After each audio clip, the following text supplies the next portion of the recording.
ચલો welcome back student. આપણે ગયા લેક્ચરમાં શેની વાત કરી હતી?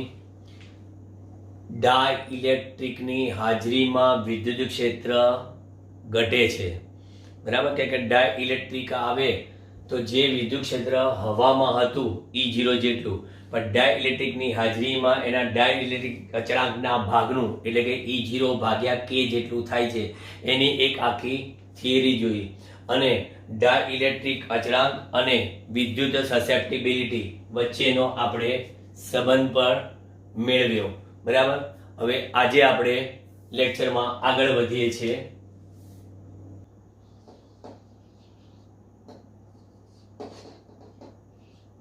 કોઈ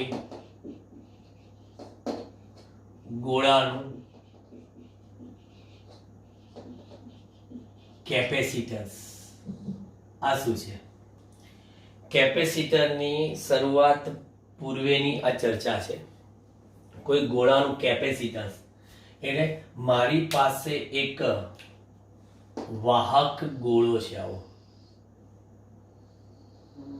આવો વાહક ગોળો જેની ત્રિજ્યા આપણે લઈએ કેપિટલ R જેટલી. આ ગોળા પર હું વિદ્યુતભાર પ્રસ્થાપિત કરું છું. જો તમે ગોળાને વિદ્યુતભાર આપીએ તો આપણને ખબર છે કે આ સુવાહક ગોળો હોય તો એનો બધો જ વિદ્યુતભાર ગોળાની સપાટી પર વિતરિત થઈ જાય. પરંતુ આપણે એવું કહીએ કે ગોળાનો સમગ્ર વિદ્યુતભાર ગોળાના કેન્દ્ર પર કેન્દ્રિત થયેલો વિચારીએ તો ગોળાની સપાટી પાસેનું વિદ્યુત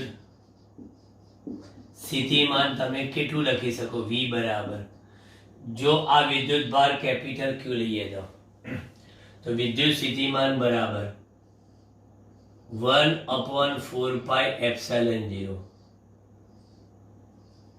કેપિટલ Q અપોન R એટલે KQ/R. KQ/R. અહીંયા એક વસ્તુ સ્પષ્ટ છે કે ગોળા પર Q વધારતા ક્લિયર છે કે Q વધારતા V વધે અને તમને ખબર છે કે V વધારતા વિદ્યુત ક્ષેત્ર પર શું થાય? વધે. કેમ વિદ્યુત ક્ષેત્ર વધે? કારણ કે તમને ખબર છે કે આ વિદ્યુત ક્ષેત્ર E બરાબર કેટલું હોય? V/R. કેમ?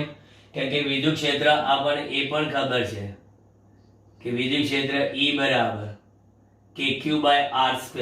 એટલે કે આપણે અહીંયા આગળ Q અપોન 4πε0 R². આ વિદ્યુત ક્ષેત્રનો કોન્સેપ્ટ છે. એટલે Q વધારતા V વધે, V વધે એટલે E વધે. પણ આ બંને બાબતને તમે ધ્યાનમાં રાખો, અહીંયા ને અહીંયા, કે મેં તમને Q વધારવાનું કીધું તો V વધે, પણ Q/V બરાબર કેવા રહેશે? અચળ રહેશે. કેવી રીતે? તો કે છે એ પછી અહીંયા આગળ જુઓ. કેમ? તો કે છે Q/V બરાબર અહીંયા Q/V બરાબર કેટલા આયા? 4πε0 ઇન્ટુ R. હવે 4πε0 ઇન્ટુ R એટલે આફ્ટર આ શું આવ્યું? અચળ તો આવ્યું. તો પછી આ જે Q/V તમે લાવ્યા એ Q/V ને અમે શું કહીએ છીએ? એ Q/V ને અમે કહીએ છીએ ગોળાનું કેપેસિટન્સ C કહેવાય. ગોળાની સપાટી પર વિદ્યુતભાર પ્રસ્થાપિત કરવાની એની ક્ષમતા એટલે ગોળાનું કેપેસિટન્સ, ઇટ્સ અ કેપેસિટી, સંઘારકતા. અને ગુજરાતીમાં શું કહેવાય? કેપેસિટન્સ એટલે સંઘારકતા. સંગ્રહ કરવાની એની કેપેસિટી સંધારકતા. તો ગોળાનું કેપેસિટન્સ સી બરાબર શું લખ્યું તમે 4 પાઈ એપ્સાઇલોન 0 ઇન્ટુ આર બરાબર તમે આમ પણ લખી શકો આર બાય કે. કેમ? કારણ કે કે બરાબર 1/4 પાઈ એપ્સાઇલોન 0 જે આપણને ખબર છે. આની કિંમત બધાને ખબર છે 8.85 ગુણ્યા 10 ની -12 એકમ coulomb square upon newton metre square. કે ની કિંમત એ ફિક્સ જ છે 9 × 10⁹ એકમ newton metre square upon coulomb square વ્યસ્ત છે પેલાને ખબર. તો આ ગોળાના કેપેસિટન્સમાં એટલી ખબર પડી કે કોઈ પણ ગોળાનું કેપેસિટન્સ એ ગોળાની ત્રિજ્યાના 4 પાઈ એપ્સાઇલોન 0 ગણું વધુ હોય. 4 પાઈ એપ્સાઇલોન 0 ગણું વધુ હોય ગોળાનું કેપેસિટન્સ. હું ઉદાહરણ તરીકે લઉં, પૃથ્વી એક ગોળો છે બરાબર. તો પૃથ્વીને કેપેસિટર કહી શકાય બરાબર. તો પૃથ્વીનું કેપેસિટન્સ સી અર્થ કેટલું? તો કે સી અર્થ બરાબર આર બાય કે બરાબર. અર્થની ત્રિજ્યા અહીંયા આગળ પૃથ્વીની ત્રિજ્યા 6400 કિલોમીટર એટલે 6.4 ઇન્ટુ 10⁶ મીટર અને 9 ઇન્ટુ 10⁹ બરાબર. એ આપણા કયા ન્યૂટન મીટર સ્ક્વેર પ્રતિ કુલમ સ્ક્વેર. તો પછી મને અહીંયા આગળ પૃથ્વીનું કેપેસિટન્સ કેટલું મળશે? 0.711 ઇન્ટુ 10⁻³ બરાબર. સાદુરૂપ 711 ગુણ્યા 10⁻6 એકમ આપો હોય તો અહીંયા મીટર એક જતા એટલે કુલમ સ્ક્વેર અપોન કેટલા ન્યૂટન ઇન્ટુ મીટર. અને coulomb square upon newton into metre એટલે આપણે હજી પણ લખી શકીએ અથવા કુલમ સ્ક્વેર અપોન જૂલ. પરંતુ આ આપણે કઈ એકમ નથી લખતા કારણ અહીંયા લખવાનો છે કેપેસિટન્સનો એકમ બરાબર કુલમ પ્રતિ વોલ્ટ સી ભાગ્યા વી. કુલમ પ્રતિ વોલ્ટ અને કુલમ પ્રતિ વોલ્ટ ને લખીએ જ આપણે શું એફ. એફ એટલે ફેરાડ. કેપેસિટન્સનો એકમ ફેરાડ. માઇકલ ફેરેડેની યાદમાં ફેરાડ.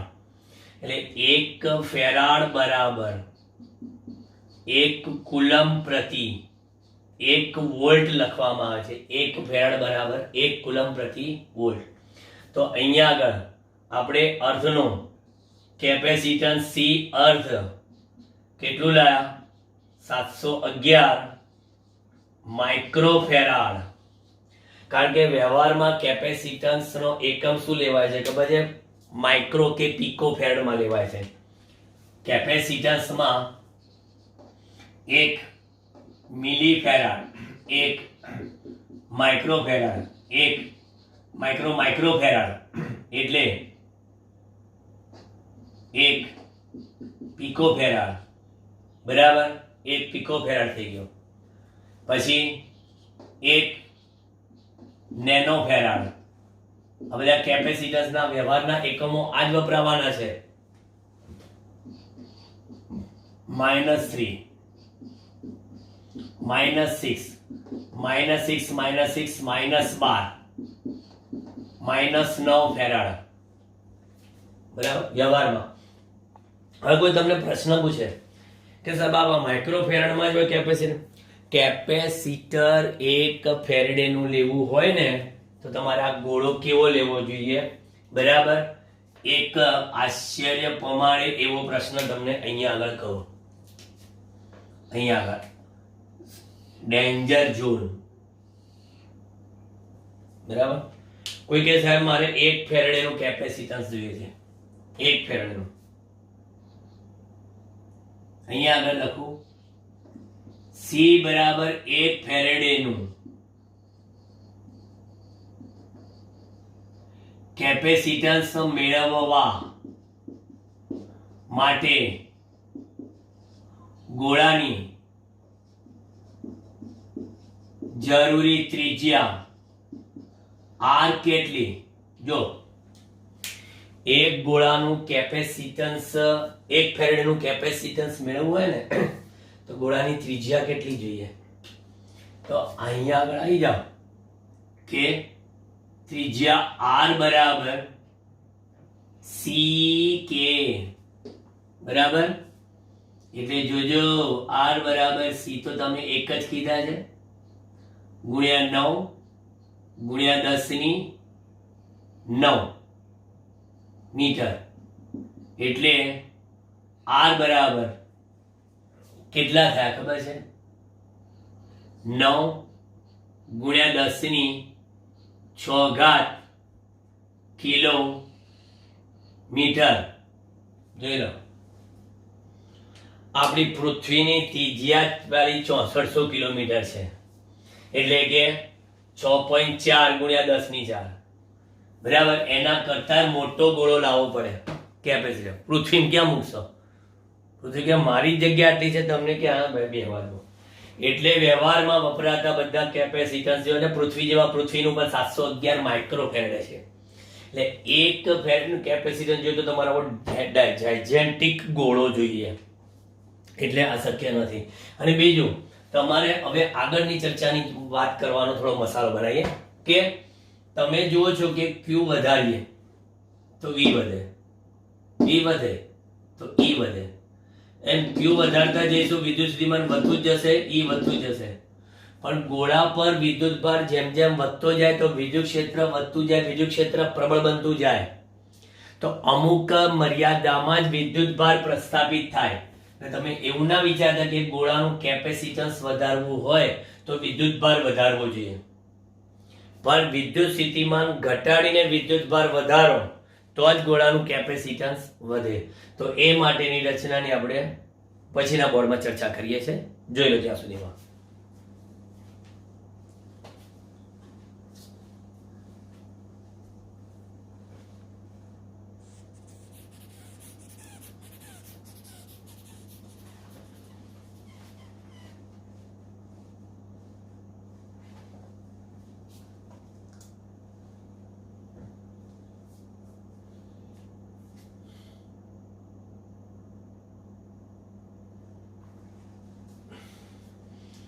ચલો, કેપેસિટરની સમજૂતી.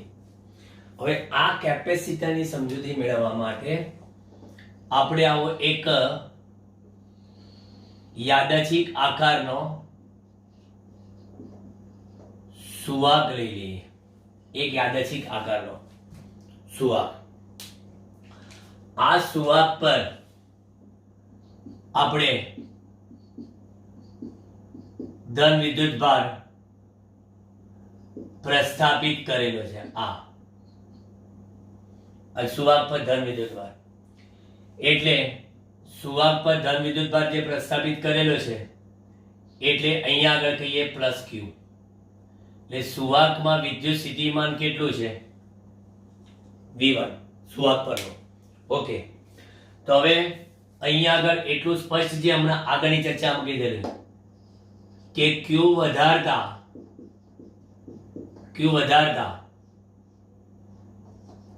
V1 વધે છે. Q વધારતા V1 વધે છે અને અમુક મર્યાદામાં જ આપણે કહીએ છીએ કે Q વધારી શકીએ, બરાબર, પછી ના વધારી શકે. તો હવે ધારો કે વિદ્યુત સ્થિતિમાન મારે ઘટાડવું હોય અને Q વધારવો હોય, કે આ બંને તો સપ્રમાણમાં છે, પણ આ વધારવું છે ને આ ઘટાડવું છે, તો પછી બીજો આની બાજુમાં જ એવો જ યાદચ્છિક આકારનો આ બીજો સુવાક લઈ આયા, એટલે આ સુવાકને હું 1 કહું, આ સુવાકને હું 2 કહું. સુવાક 1, સુવાક 2. આ સુવાક પર અત્યારે કોઈ વિદ્યુતભાર નથી, એ કેવો છે? તટસ્થ. પણ આ સુવાકના ધન વિદ્યુતભારના કારણે એટલા જ અહીંયા ઋણ વિદ્યુતભાર સ્થાનાંતર પામશે અને અહીંયા શું ખુલ્લા થશે? એટલા જ પોઝિટિવ. આ રીતે નેગેટિવ આ બાજુ, પોઝિટિવ આ બાજુ. પછી એક રચના વિચારીએ કે આ સુવાકને બીજા નંબરના મેં શું આપી દીધું? અહીંયા એક અર્થિંગ આપી દીધું. તો આ સુવાક એક પરના ધન વિદ્યુતભારના કારણે આ ધન પર અપાકર્ષણ લાગીને એ જમીનમાં જતા રહેશે. જમીનમાં એટલે અહીંયા જેટલા પ્લસ ક્યુ છે એટલા જ અહીંયા માઇનસ ક્યુ મળ્યા. એટલા જ માઇનસ ક્યુ મળ્યા. આ પ્લસ ક્યુ એટલા જ અહીં માઇનસ ક્યુ. પોઝિટિવ બધા આનાથી અપાકર્ષાઈને જમીન પર ઉતરી ગયા. એટલે આ ગોળા પરનું જે વિદ્યુત સ્થિતિમાન V2 હતું એ નેગેટિવ હતું. તો પછી પરિસ્થિતિ શું થઈ? V1 વધે છે, પરંતુ હવે વિદ્યુત સ્થિતિમાન આ બે સુવાકના કારણે વિદ્યુત સ્થિતિમાન V બરાબર V1 માઇનસ V2 થતા V1 માઇનસ V2 થતા વિદ્યુત સ્થિતિમાન બીજા સુવાકની હાજરીથી ઘટે છે. માટે હવે સુવાક એક પર વધુ વિદ્યુતભાર જમા કરવાથી V ઘટે છે અને કેપેસિટન્સ C બરાબર Q/V પરથી શું થાય છે? વધે છે. જોયું કે ગોળાનું કેપેસિટન્સ વધારવું હોય, ગોળાનું કેપેસિટન્સ જો તમારે વધારવું હોય તો એનું વિદ્યુત સ્થિતિમાન ઘટાડવું પડે. બરાબર? એટલે આ રીતે આપણે કેપેસિટન્સ વધાર્યું. તો કેપેસિટન્સ એટલે શું? આપેલા ગોળા પર વિદ્યુતભાર જમા કરવાની ક્ષમતા. બીજાનું કામ તો શું છે? પહેલા ગોળાનું સ્થિતિમાન ઘટાડવાનું છે. કારણ કે તમે જે બી કેપેસિટર પરનો વિદ્યુતભાર કહેશો એ સુવાક એક પરનો જ કહેવાય. બરાબર? આ પરિસ્થિતિ બે પ્લેટો બનાવીને પણ બતાવી શકાય. બરાબર? એટલે અહીંયા આગળ હવે આપણે હું વ્યાખ્યા આપું કે એકબીજાથી કેવા યાદચ્છિક, યદ વત્તા ઇક વત્તા ઈચ્છા, ઇટ્સ કોલ્ડ ધ યાદચ્છિક. એકબીજાથી યાદચ્છિક અંતરે રહેલા, એકબીજાથી યાદચ્છિક અંતરે રહેલા યાદચ્છિક કદના, યાદચ્છિક આકારના સુવાકોથી બનતા તંત્ર અથવા તો રચનાને કેપેસિટર, ગુજરાતીમાં કહેવાય સંધારક કહે છે. કેપેસિટરની આ વ્યાખ્યા એકબીજાથી યાદચ્છિક અંતરે રહેલા, યાદચ્છિક કદના, યાદચ્છિક આકારના સુવાકથી બનતા તંત્રને કેપેસિટર કહેવાય છે. બરાબર? પછી કહે છે સુવાહકને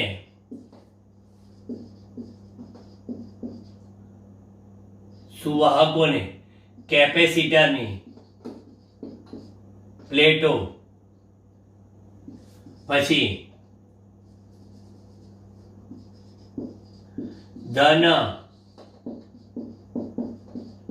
વિદ્યુત ભારિત સુવાહક પરના વિદ્યુત ભારને કોનો? તો કે કેપેસિટર પરનો વિદ્યુત ભાર તથા બે સુવાહકો વચ્ચેના વિદ્યુત સ્થિતિમાનના તફાવતને કેપેસિટરની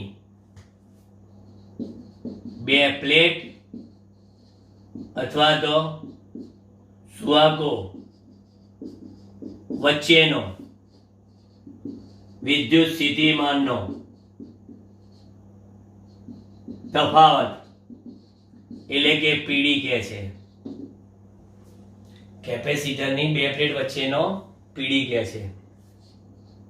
પછી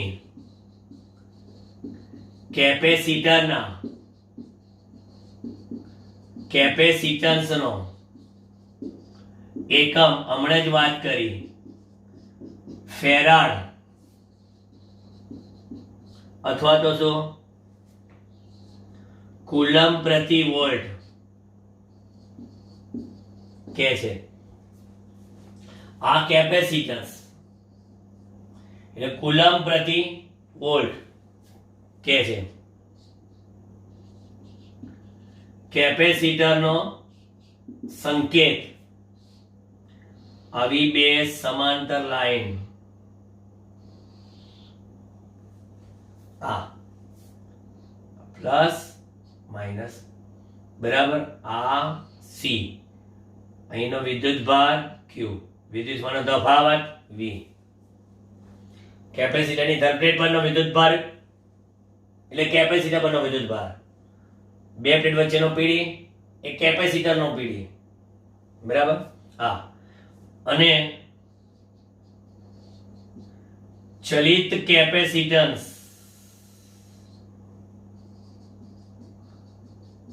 ધરાવતા કેપેસિટર માટેનો સંકેત. જો આ એક વસ્તુ યાદ રાખજો, ઘણા બેટરી જેવા કેપેસિટર દોરે આવા આમ કેપેસિટર, અને બેટરી કેપેસિટર જેવી દોરે. આવું ના આવે, એક પ્લસ ને એક માઇનસ એવું નહીં, બંને સરખા બંને. અને આમ બતાવી દો. ઓકે, આ ચલિત કેપેસિટન્સ.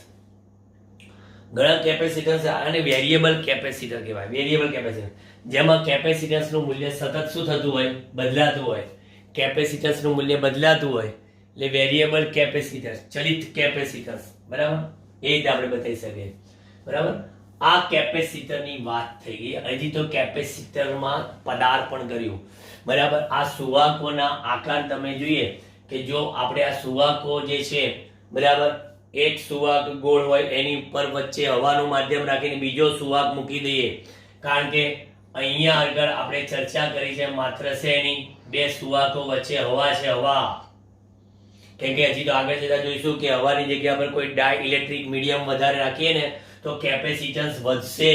કેવી રીતે વધશે એ તો ચર્ચાનો નિચોડ જ જણાવશે બરાબર. એટલે અત્યારે તો હવાની વાત કરી છે એટલા માટે જ આપણે એપ્સાઇલન 0 સંકેત લીધેલો છે. એપ્સાઇલન 0 કોઈ અલગ મટીરીયલ લઈશું તો એપ્સાઇલન સંકેત આવશે બરાબર. એ ચર્ચા તો પછીની વાત છે.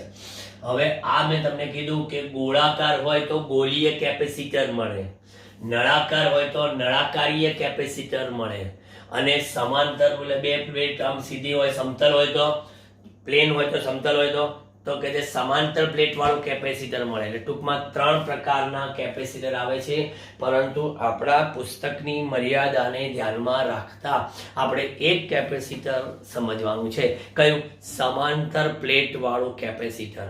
હું તમને ગોળીય કેપેસિટરના કેપેસિટન્સનું સૂત્ર આપી દઈશ કે જેથી તમને કોમ્પિટિટિવમાં જ્યારે કોઈ એવો MCQ આવે તો તમને એમાંથી કિંમત મૂકીને સાદુરૂપ આપતા આવડે એટલે. બીજું નળાકારીય કેપેસિટર છે, એનું પણ કેપેસિટન્સનું હું સૂત્ર તમને આપી દઈશ કે જેથી તમને એમાં પણ ગણતરી કરવાની કે આ ધારો કે આવે કોમ્પિટિટિવ લેવલે તો કામ લાગે. બાકી આપણે અત્યારે પાઠ્યપુસ્તકના સિલેબસ અને ગુજરાત બોર્ડના સિલેબસમાં એ આવવાનું નથી. Okay, done. જોઈએ હવે પછી.